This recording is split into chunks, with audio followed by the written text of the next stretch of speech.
My name is Maya. I'm 26 years old, and as I stand here in the cold Seattle rain, staring at the wet pavement, I can still smell the acrid metallic scent of burnt silk clinging to my hair. My palm is still stinging from the force of the slap I gave my younger sister Chloe just 10 minutes ago. But the sting on my hand is nothing compared to the coldness in my mother's eyes as she threw my suitcases onto the driveway. "Don't you ever come back here, Maya." My mother, Linda, screamed from the porch, her voice cracking with a forced, protective rage. "You are a monster for hitting your sister. After everything she's been through, you think a piece of fabric is worth more than family?" A piece of fabric. That's what she called it. She was talking about my $10,000 custom-made wedding gown. It wasn't just a dress. It was a gift from my fiancé, Ethan, a man who actually sees my worth. And right now, that dress is nothing but a pile of blackened ash in a rusted fire pit in our backyard. All because Chloe decided she couldn't stand to see me have something she didn't. As I load my bags into my car, my hands shaking from a mix of adrenaline and pure, unadulterated heartbreak, I look back at the house I've called home for 20 years. Chloe is standing behind our mother, clutching her cheek where my hand landed, but I can see the corners of her mouth twitching into a smug, victorious grin. She thinks she's won. She thinks she's finally managed to strip me of my happiness and kick me out of the family circle for good. But there is something they don't know.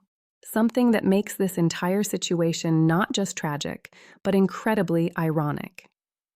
My mother and sister believe that Chloe's college tuition, the $45,000 a year bill for her degree at the University of Washington, is being covered by a prestigious government grant that Chloe magically earned. The truth? There is no grant. I am the one paying every single cent of her tuition, her books, and her housing. I've been working 60-hour weeks at an architectural firm, living on ramen and coffee, just so my struggling sister could have the education our mother always dreamed of for her. I did it in secret to protect their pride. I did it because I thought we were a team. But tonight, the team is dead. The grant is about to vanish. And as I pull out of the driveway, I realize they have no idea that by burning my dress, they just set fire to their own future. Before I tell you exactly how we got to this point and how I plan to make sure they feel every bit of the fire they started, please take a moment to like this video and subscribe to the channel. Your support helps us share these stories of justice and truth. Drop a comment below and let me know, where are you watching from and what time is it for you? I read every single comment. Now, let's go back to where the jealousy began. To understand why my mother felt so comfortable tossing my life into the rain, you have to understand the hierarchy in the Callahan household. Growing up in a modest suburb of Seattle, there were two types of people: the one who did everything right and the one who was loved for doing everything wrong. I was the former. My sister, Chloe, was the latter. I am a licensed architect. I spent years in school, pulling all-nighters, surviving on caffeine and sheer willpower to earn my degree and land a position at one of the top firms in the city. My life is built on precision, deadlines, and hard work. Chloe, on the other hand, is a professional struggler. At 21, she is technically a junior at the University of Washington, though most of her studying seems to happen at high-end bars or during shopping sprees at Bellevue Square. Our mother, Linda, has spent her entire life shielding Chloe from reality. If Chloe failed a test, it was the teacher's fault. If Chloe overspent her allowance, it was because prices were rising. And me, I was the reliable one. The one who didn't need a hug because I was strong. The one who didn't need praise because I was already successful. But the biggest lie in our family, the one that kept the house standing, was the academic excellence grant. 3 years ago, when Chloe got into UW, the tuition bill was a staggering $45,000 a year. My mother was inconsolable. She sat at the kitchen table, weeping over bank statements, crying about how she couldn't afford to give her baby girl the future she deserved. She looked at me and said, "Maya, you're making such good money now. It's not fair that you have everything while your sister has nothing." That was the trap. My mother didn't want Chloe to know we were struggling, and she didn't want Chloe to feel indebted to me because, in Linda's mind, that would hurt Chloe's self-esteem. So, we struck a deal. A deal I now realize was a pact with the devil.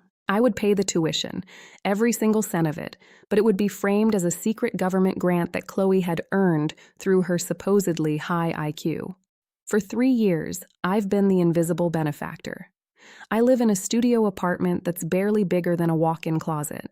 I drive a 10-year-old Toyota that groans every time I hit a hill.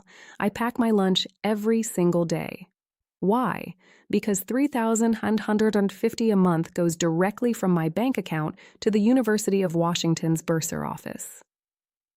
Meanwhile, Chloe walks around like she's a genius. She brags to our relatives about her prestigious grant. She looks down on me for my frugal lifestyle, not realizing that the designer bag she carries was essentially paid for by the money I saved by not buying myself a new winter coat. My mother encourages this. She'll sit at dinner and say, "Maya, you should really take some tips from Chloe on how to dress professionally. It's a shame you work so hard but have so little to show for it. Maybe if you'd been smart enough to get a grant like your sister, you'd have some savings." I would bite my tongue until it bled. I did it for my father's memory. He always wanted us to stay together. I did it because I thought that maybe if I carried the burden, our family would finally be happy. And then I met Ethan. Ethan is everything my family isn't. He's a successful software executive, but more than that, he's observant. He was the first person in my life who looked at my tiny apartment and my overworked face and asked, "Maya, where is your money going? You're a top architect. The math doesn't add up."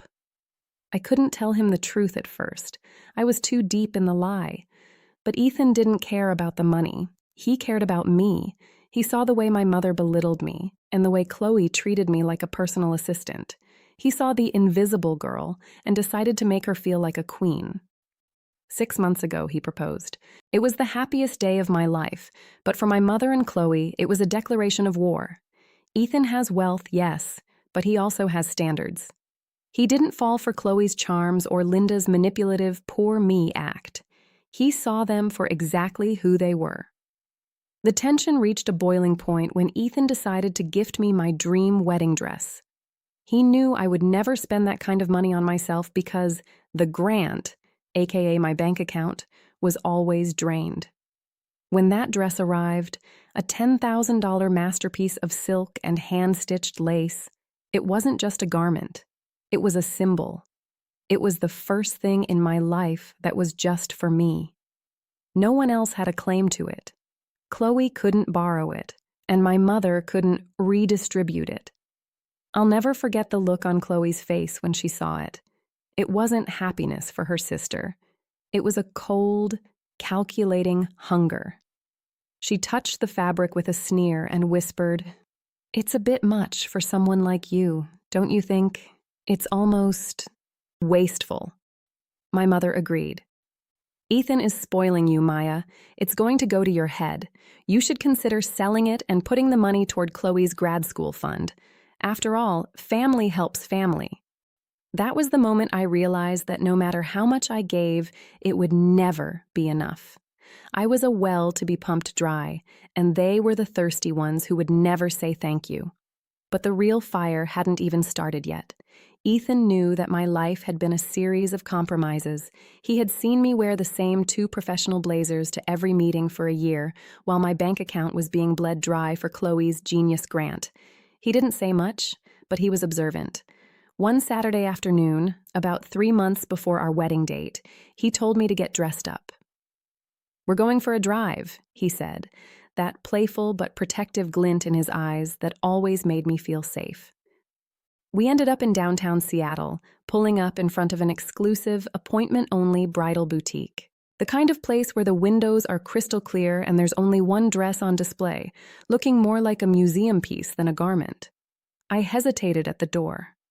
"Ethan, we can't afford this. My budget for the dress is—" "Maya," he interrupted, taking my hands in his. "Your budget is 0 because you give everything away to people who don't thank you. Today, you aren't the girl who pays everyone's bills. Today, you are my bride, and I want you to have the best." When we walked in, the consultant already had the dress waiting in a private suite. It was a custom Vera Wang. It was silk, ivory, with hand-stitched French lace that looked like frost on a window pane. It was delicate, yet powerful. When I put it on and looked in the mirror, for the first time in 26 years, I didn't see the reliable daughter or the invisible sister. I saw a woman who was loved.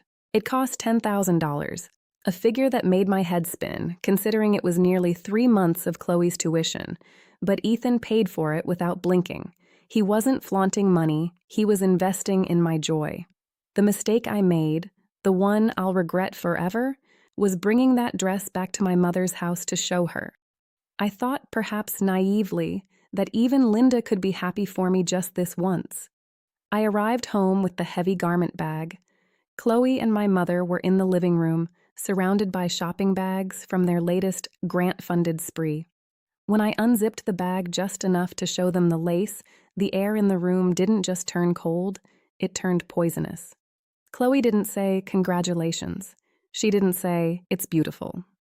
She walked over, her eyes narrowed like she was inspecting a flaw in a diamond, and touched the lace with a finger that felt like a needle. $10,000? She whispered, her voice trembling with a jealousy so thick you could taste it. "For one night? Maya, that's incredibly selfish of you." My mother, Linda, stepped in immediately. She didn't look at the dress. She looked at me with an expression of deep disappointment. "Maya, I taught you better than this. You know Chloe is struggling with the stress of her advanced studies. How do you think it makes her feel to see you flaunting such luxury while she's working so hard for her degree?" "She's not struggling, Mom," I snapped, my patience finally fraying. "She's at the University of Washington on a full ride, remember? And Ethan bought this for me. It's a gift." "A gift that could have been sold to help your sister's future," my mother replied, her voice as smooth and dangerous as ice. "Chloe mentioned she needs a new car for her internship commute. If Ethan has this kind of money to throw away on lace, surely he could have helped your sister instead. Family helps family, Maya, or have you forgotten that?" I stood my ground. "This dress is staying with me. It's for my wedding, and Chloe doesn't need a new car. She needs to focus on her classes." Chloe's face contorted. She wasn't used to being told no. For 20 years, if she wanted my toys, she got them. If she wanted my bedroom, I was moved to the couch. If she wanted my savings, our mother found a way to guilt me into giving it up. This dress was the first boundary I had ever built that she couldn't climb over. The next day, I was in the kitchen making coffee when I heard a sound from my bedroom upstairs, a rhythmic, metallic shh sound. My heart plummeted. I ran up the stairs, my breath catching in my throat, and threw open my door. Chloe was in front of my full-length mirror. She had taken the dress out of the bag. She was trying to force herself into it. Chloe is a size larger than me, and she was tugging at the delicate silk with such violence that I could hear the fibers screaming. "What are you doing?" I yelled, lunging forward. She didn't even look guilty. She just kept tugging. "I just wanted to see if the style would suit me for my graduation gala. It's not a big deal, Maya. Stop being so possessive. Take it off, right now." I reached for the zipper, but it was too late. Chloe had tried to force the back closed, and with a sickening pop, the hidden zipper snapped, and a small but visible tear appeared in the silk near the waist. She stepped out of the dress, letting it fall to the floor like a piece of trash. "See? It's not even that well made. For $10,000, you'd think the zipper wouldn't be so cheap." I was shaking. I picked up the dress, cradling the ruined silk in my arms like a wounded child. "You did this on purpose." My mother appeared in the doorway, alerted by the shouting. She saw the dress on the floor and me in tears. "Oh, for heaven's sake, Maya. It's a tiny tear. You're an architect. Surely you can figure out how to fix a little silk. Don't be so dramatic with your sister. She was just playing dress up." "She ruined it, Mom. This was my wedding gift." "And you're ruining this family with your greed," Linda shouted back. "Chloe is under immense pressure. If she needed a moment of fantasy to distract her from her studies, you should have been happy to provide it. Instead, you're acting like a spoiled child over a gown. That was the peak. The moment I realized my mother didn't just favor Chloe, she actively hated anything that made me happy because it reminded her that I didn't need her. I took the dress to a professional cleaner the next day, paying another $500 out of my emergency fund to have the silk repaired and the zipper replaced. I kept it in the trunk of my car for a week, too scared to bring it back inside. If you've ever had a family member who couldn't stand to see you have something of your own, even something you worked for or was gifted to you, you know exactly how I felt in that moment. It's a feeling of being hunted in your own home. Before we get to the night the fire started, please make sure to like this video and hit that subscribe button. It's the best way to support the stories of people who finally decided to fight back. Now, let's talk about the backyard fire that changed everything. The day it happened started out so normal, which is always how the worst tragedies begin. It was a Tuesday evening. I had spent 10 hours at the firm, reviewing blueprints for a new sustainable housing project in downtown Seattle. My eyes were tired, but my heart was light. I was thinking about the wedding, about the life I was building with Ethan, and about the fact that the dress, my repaired, beautiful Vera Wang, was currently hidden in the trunk of my car. I was planning to take it to Ethan's place that night so it would finally be safe. But I made a mistake. I decided to stop by the house one last time to pick up my mail and some tax documents I needed. As I turned onto our street, I noticed something odd. There was a faint gray pillar of smoke rising from our backyard. In a neighborhood where people value their pristine lawns and strict fire codes, seeing a fire on a Tuesday afternoon was unusual. My stomach did a slow, sickening roll. I parked the car, not even bothering to turn off the headlights, and ran toward the side gate.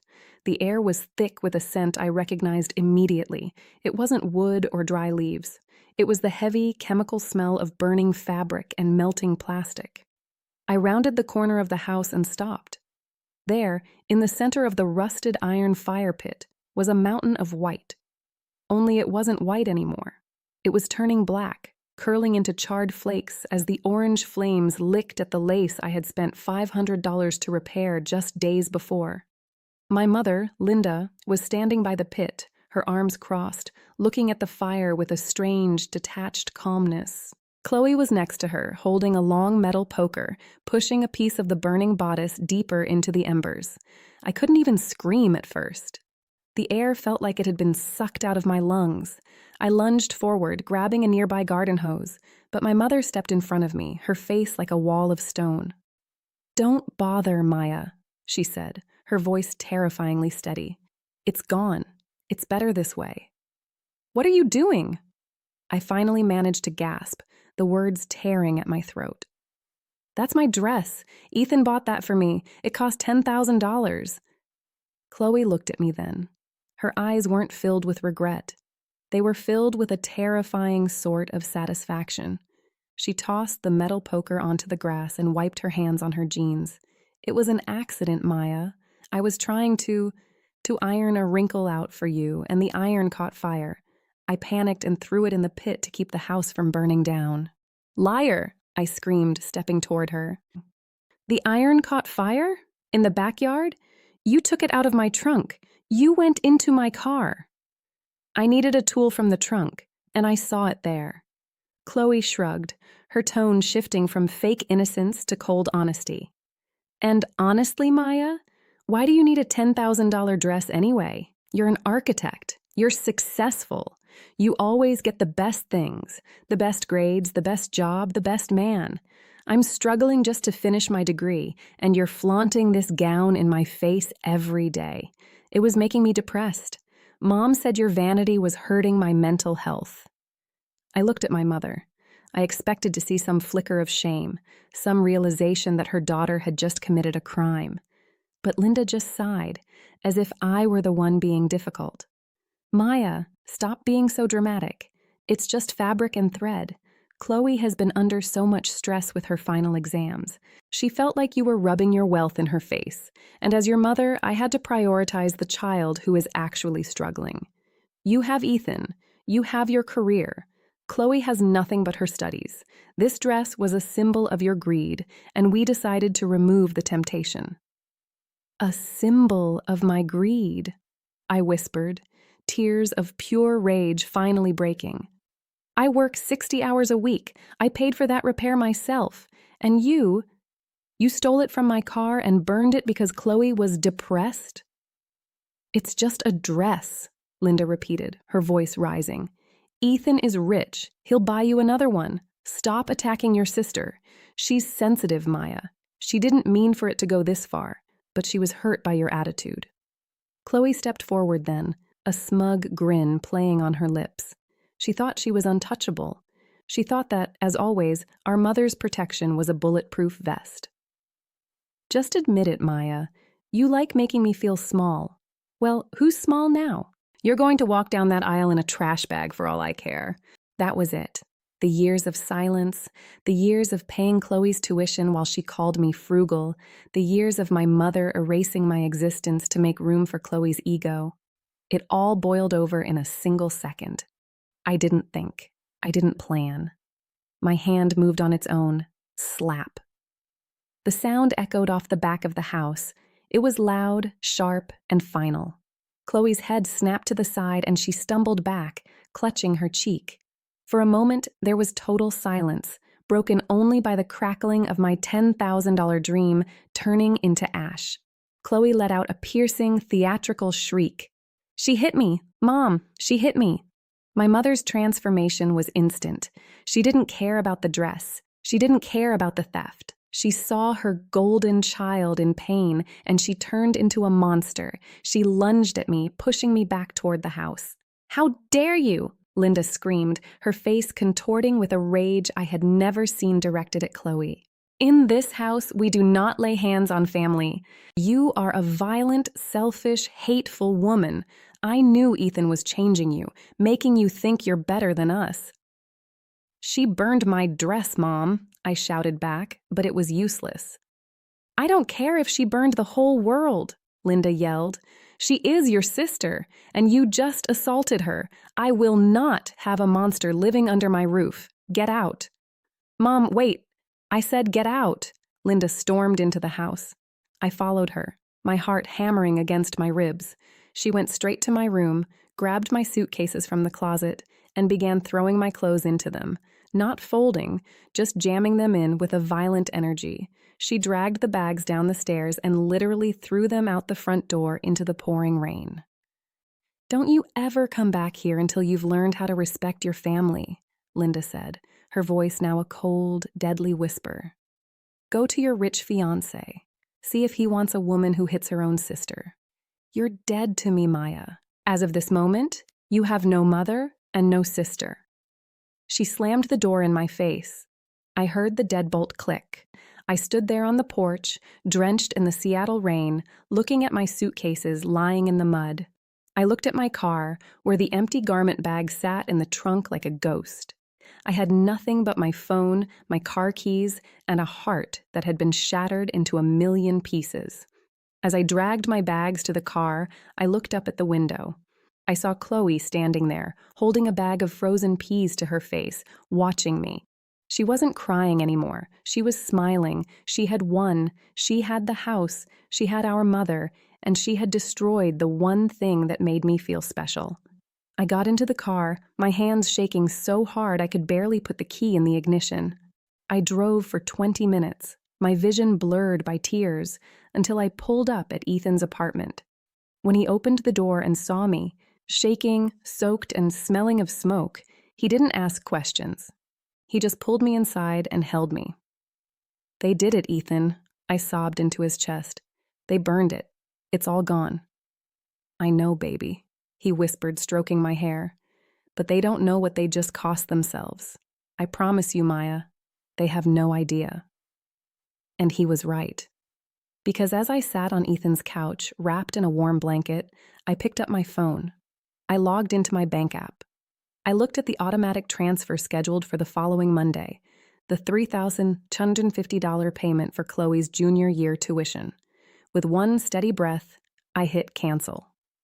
Then I went to the university's billing portal and delinked my bank account entirely. The fire in the backyard was over, but the real burn was just beginning.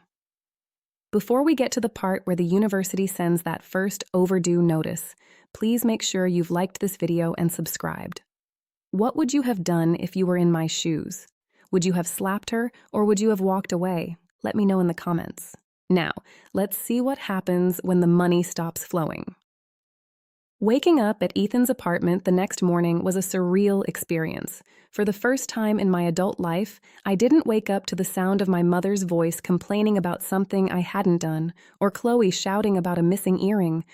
The guest room was quiet, filled with the soft light of a Seattle morning, but my heart felt like it was made of lead. Every time I closed my eyes, I saw that fire pit. I saw the ivory silk turning to black ash. Ethan brought me coffee, his face a mask of quiet fury. He had spent most of the night holding me while I sobbed, but now he was in protection mode. "Maya," he said, sitting on the edge of the bed, "I've been doing some thinking. You've been living in that house, taking their insults and paying for Chloe's entire life. Why? Why are you still the one carrying their burdens when they treat you like an enemy?" I looked at my coffee, the steam rising in swirls. "I thought I was keeping the family together, Ethan. I thought if I took care of the money, Mom wouldn't have to stress and Chloe would have a future. I thought it was my responsibility as the successful one." "Responsibility is a two-way street," Ethan replied firmly. "They didn't just burn a dress, Maya. They tried to burn your spirit. They threw you out in the rain like you were trash, all while you're the reason Chloe even has a seat at that university." He was right. The irony was suffocating. My mother had screamed that I was a monster and that I had no respect for family, but she was the one who had conspired with Chloe to steal and destroy a $10,000 gift. They wanted me gone? Fine. But they had no idea that when I left that house, I took their lifestyle with me. I pulled my laptop onto my lap. My hands were finally steady. I didn't feel the need to scream or cry anymore. I felt a cold, clinical clarity, the kind I use when I'm checking the structural integrity of a building. The Callahan family's foundation was built on my money, and it was time to pull the support beams. I logged into my bank account. There it was, the scheduled monthly transfer of $3,750. For 3 years, that money had left my account like clockwork, headed straight to the University of Washington's Bursar office. I thought about the thousands of hours I'd worked, the lunches I'd skipped, and the vacations I'd never taken, all so Chloe could walk around campus in designer boots and pretend she was a scholar. I navigated to the recurring payments tab. My finger hovered over the cancel button. I remembered my mother's words. "Family helps family, Maya." Well, if I wasn't family enough to be invited into the house, I wasn't family enough to pay for Chloe's degree. Click. The status changed from active to canceled. Next, I went to the university's student billing portal. I had the login credentials because, as the invisible benefactor, I was the one who had to ensure the payments went through. I saw the upcoming semester's balance, a staggering amount that was due in exactly 7 days. I went into the payment settings and completely delinked my bank account and my credit card. I felt a sudden sharp pang of guilt, but then I looked at my reflection in the dark laptop screen. I saw the faint red scratch on my arm from when my mother had pushed me toward the door. The guilt vanished. "It's done," I whispered to the empty room, but I wasn't finished. I knew how my mother operated. She would try to guilt trip me, or she would send Chloe to play the victim. I needed peace. I opened my phone and went through my contacts. Linda, Mom, blocked. Chloe, blocked. I even blocked their numbers on Ethan's phone. I didn't want a single text or a single call to interrupt the peace I was about to build. For the next 2 weeks, I decided I would be a ghost. No explanations, no arguments, no begging for them to understand. Just silence. Ethan and I spent those 2 weeks focusing on us. We went back to the bridal boutique. I felt sick even walking in, but the staff was incredible. When Ethan told them what happened, leaving out the part about my sister being a pyromaniac, they were horrified. They offered to expedite a new custom gown at a discount. It wasn't about the dress anymore. It was about reclaiming the joy that Linda and Chloe had tried to steal. I worked hard at the firm, finally putting my full energy into my projects instead of worrying about my mother's latest crisis. I felt lighter. I felt like I was finally breathing. But in the back of my mind, I knew the clock was ticking. The university billing cycle doesn't wait for family drama. The academic excellence grant was about to hit a brick wall, and I knew exactly when the impact would happen. It would be the day Chloe tried to register for her final semester classes. If you've ever had to cut the cord with people who were draining you dry, you know exactly how I felt in that moment. It's a feeling of being hunted in your own home. Before we get to the part where the panic sets in and the 80 messages start flooding my inbox, please make sure you've liked this video and subscribed to the channel. Your support keeps these stories of justice alive. What would you do if you were paying for the education of someone who tried to ruin your life? Tell me in the comments. Now let's see what happened when the University of Washington sent its first final notice. The silence lasted for exactly 14 days. It was the most peaceful 2 weeks of my life, even though I was still mourning the loss of my original wedding dress and the family I thought I had. Ethan was a rock. He took me to a high-end bridal shop in downtown Seattle, and we found a new gown, even more beautiful than the last one. But more importantly, he helped me realize that the $3,750 I was no longer sending to the University of Washington was finally mine. For the first time in years, my bank account stayed in the 5 figures. I wasn't just surviving, I was thriving. Then came the Monday of the 3rd week. I was in the middle of a design meeting at my architectural firm, presenting the final sketches for a waterfront villa project, when my phone started buzzing in my pocket. I ignored it. Then it buzzed again, and again. By the time I walked out of the conference room 45 minutes later, I had 7 missed calls from an unknown number and 12 texts. I checked the messages. They weren't from a stranger. They were from Chloe, using a new number. Maya, call me now. There's a mistake with the grant. Maya, answer the phone. The bursar's office says my account is flagged. Why aren't you answering? Mom is panicking. The university says the tuition hasn't been paid for the next semester. I felt a cold shiver of satisfaction run down my spine. I didn't reply. I put my phone on Do Not Disturb and went back to work. But the storm was only beginning. Over the next 3 hours, the numbers grew. 20 missed calls, 80 messages. They came through my personal email, through my LinkedIn, and even through the firm's general reception line. Chloe was spiraling. Linda was desperate. The realization was finally hitting them. The academic excellence grant didn't exist. There was no government funding. There was only the Maya Bank of Infinite Sacrifice, and that bank was closed for business. One message from my mother read, Maya, I know you're angry about the dress, but this is your sister's future. Stop playing games and fix the grant. The university says the payment was canceled manually. They said the account linked to it is no longer active. What did you do? I smiled. They still hadn't put the pieces together. They still thought I was just the middleman for some official funding. They couldn't fathom that their genius Chloe was actually being carried on my back. The climax happened at 2:30 p.m. I was at my desk when I heard a commotion in the lobby. I recognized that high-pitched, demanding voice anywhere. It was Linda. She had bypassed security and was practically screaming at the receptionist. Ethan, who was visiting me for a late lunch, stood up from the waiting area just as my mother stormed into the open-plan office, followed by a tear-streaked Chloe. Maya, how dare you? Linda shouted, her face purple with rage. My colleagues stopped their work. My boss, Mr. Henderson, stepped out of his glass office, looking concerned. Ethan's family, his parents were also in town and had stopped by the office to meet us for coffee. We're standing right there. Mom, what are you doing here? This is a place of business, I said, my voice steady, professional, and loud enough for everyone to hear.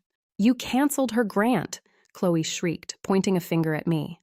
I went to register for my final capstone project and the advisor told me I was blocked. She said I owe $2,500 for the semester, or I'm out. You were supposed to manage the paperwork. You sabotaged me because of that stupid slap. My mother stepped closer, looking at the prestigious crowd around us, my boss, my wealthy future in-laws, and my colleagues. She thought she could use public shame to break me. Tell them, Maya. Tell them how you're ruining your sister's life out of spite. Tell them you stole the grant money. I took a deep breath. This was it. The moment of exposure. There is no grant, Mom, I said. The room went silent. What are you talking about? Linda stammered. The government grant? The one for Chloe's high IQ? I made it up, I said, stepping forward so I was inches from her face. For 3 years, I have been paying every single cent of Chloe's tuition. The $3,150 a month, the $45,000 a year. It all came from my salary, from my 60-hour weeks, from the architecture firm, from the ramen I ate so she could buy designer shoes. I called it a grant because I knew your pride wouldn't let you accept help from me, and I wanted Chloe to have a future. Chloe's jaw dropped. Linda looked like she'd been struck by lightning. My boss looked at me with newfound respect, and Ethan's parents were whispering in shock. You paid for everything? Chloe whispered, her face going pale. I did, I replied. And when you burned my $10,000 wedding dress, the one gift that was actually for me, and when Mom threw me out like I was garbage, I decided that my investment in this family was over. I didn't cancel a grant, Chloe. I stopped a gift. I stopped paying for a sister who doesn't respect me and a mother who treats me like an ATM. But I have finals, Chloe cried out, realizing the weight of the situation. If I don't pay by Friday, I'm expelled. I lose 3 years of work. Maybe you should have thought about that before you lit the fire pit, I said coldly. You wanted me out of the family, Mom. You told me I was dead to you.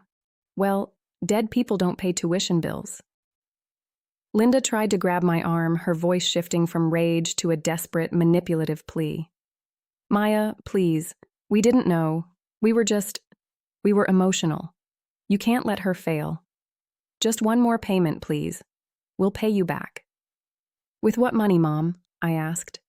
You've spent everything you had on Chloe's lifestyle. You have no savings. And quite frankly, I don't care. You burned the only bridge that was keeping you afloat. Now get out of my office before I have security remove you.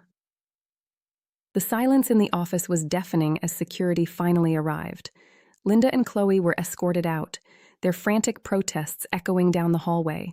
I turned back to my desk, my heart racing but my head clear. Ethan's mother walked over and squeezed my hand. Maya, I had no idea you were carrying that kind of weight. You are an incredible woman. I looked at her and smiled. I was. But now I'm just a woman who's getting married in a dress that's never going to be burned. Before we get to the final resolution and see where the Callahan family ended up after the tuition bomb dropped, please make sure you've liked this video and subscribed to the channel. Have you ever had a secret sacrifice go completely unappreciated? Let me know in the comments. We're almost at the end of this journey. The aftermath of that day in the office was swift and unforgiving. Without my monthly payments, the University of Washington sent Chloe a final notice of expulsion just 48 hours after she was escorted out of my firm. She tried to apply for emergency student loans, but because she had never worked a day in her life and had zero credit history, no bank would touch her. She was forced to drop out in her senior year, her genius reputation in tatters. As for my mother, Linda, the financial reality hit her like a freight train. She had been living far beyond her means, relying on the fact that I covered Chloe's massive expenses. With the grant gone and the community gossip about her fraudulent behavior spreading through our social circles, she couldn't keep up the facade. Within 3 months, the house I grew up in had a for sale sign on the lawn. She had to downsize to a tiny one-bedroom apartment on the outskirts of town, far from the country club life she so desperately craved. But for me, life finally began to look the way I had always dreamed. 2 months later, Ethan and I were married. It wasn't the 200-guest circus my mother had wanted to use for her own social climbing. Instead, we stood on a cliffside in Maui at sunset, surrounded by only our true friends and Ethan's supportive family. I wore my new dress, a masterpiece of silk that was mine and mine alone. As the waves crashed against the rocks, I felt a weight lift off my shoulders that I had been carrying for 20 years. I wasn't the invisible sister or the reliable ATM anymore. I was a wife, a successful architect, and a woman who finally knew her own worth. The moral of this story is simple. Be careful which bridges you burn, especially when those bridges are the only thing keeping you above water. My mother and sister thought they were destroying my happiness when they lit that fire pit, but all they did was illuminate the path for me to walk away. They burned a $10,000 dress, but in doing so, they cost themselves a $45,000 education and a lifetime of support. Thank you for staying with me through this journey of betrayal and justice. If you enjoyed seeing the truth come to light, please make sure to like this video and hit that subscribe button for more stories of justice alive. Have you ever had to cut off a family member to save yourself? Let's talk about it in the comments. Until next time, remember, your peace is worth more than any price tag.